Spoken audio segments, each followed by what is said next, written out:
Damos luz verde hoy al acuerdo por el que se establecen las bases del Plan de Ordenación de Recursos Humanos del Plan Infoe de Extremadura.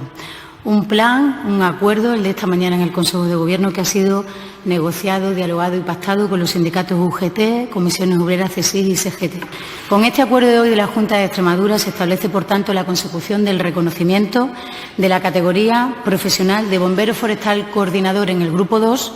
y la categoría profesional de bombero forestal conductor en el Grupo 4. Esta medida va a afectar a 849 trabajadores profesionales del Plan Infoe y va a suponer una inversión de 2,5 millones de euros. Las medidas más importantes que recogen son, además de la creación de la categoría profesional de bombero forestal conductor,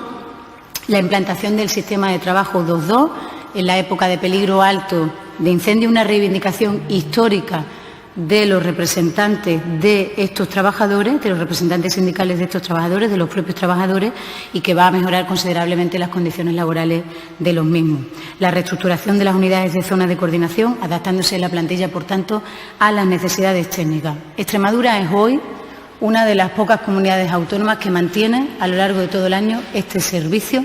como un servicio público fundamental. Es decir, en Extremadura el Plan Infoe es un servicio público fundamental cuando estamos en peligro alto, en peligro medio y en peligro bajo de riesgo de incendios forestales. Es un día, por tanto, entendemos importante para los trabajadores del Infoe, que ven materializada hoy una reivindicación histórica, reivindicación que formaba parte también del programa electoral de los socialistas, hoy programa de Gobierno del presidente Fernando Ibarra, como es la creación de la categoría de bombero forestal conductor y la de bombero forestal coordinador de extinción de incendios. Con esta aprobación de hoy,